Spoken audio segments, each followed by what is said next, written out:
கருத்தை. நீங்கள் வந்து நீண்ட நாட்களாக கள அரசியல் இருக்கிறவர், அதே மாதிரி வந்து உங்களுடைய ஒரு பிரச்சார வீடியோ வந்து பெரிய அளவில் வைரல் ஆச்சு. அது பார்க்க எல்லாத்துக்குமே வந்து அடடே இது நல்லா இருக்கு அப்படிங்கிற மாதிரி ஒன்று இருக்கும்.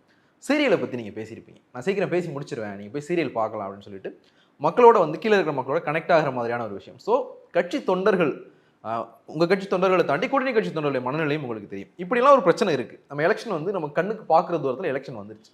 இவ்வளோ பிரச்சனையும் பண்ணிட்டு தலைவர்கள் ஒரு இடத்துல கை கொடுத்துக்கலாம். அண்ணா அறிவாலயத்திலோ இல்லை டெல்லியிலேயோ வந்து காங்கிரஸ் கட்சி அலுவலகத்தில் தலைவர்கள் பார்த்து கை கொடுத்துட்டாங்கன்னு வச்சுக்கோங்களேன்.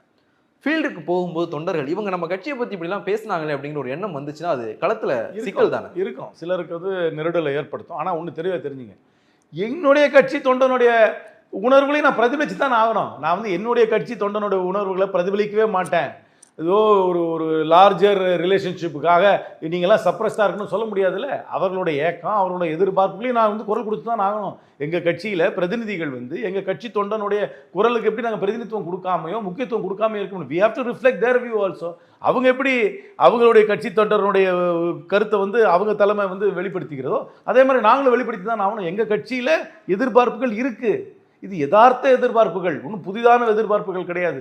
சாதாரணமாக இருக்கிற எல்லா கட்சிக்கும் இருக்கிற எதிர்பார்ப்பு எங்கள் கட்சிக்கு இருக்குது. இன்னும் இதில் ஒன்றும் பெருசாக புதுசாக யூனிக்காலாம் ஒன்றும் எங்களுக்கு எதிர்பார்ப்பு கிடையாது. அப்புறம் 1967 இந்த ஆட்சியில் இல்லை, நேரடியாக இல்லை, அவர்களுக்கும் அனுபவங்கள் இருக்குல்ல, உள்ளாட்சி அனுபவங்கள் உண்டு, பல அனுபவங்கள் இருக்குல்ல. அந்த அனுபவங்களை வச்சு அவங்க உணர்வுகளை வெளிப்படுத்துகிறாங்க.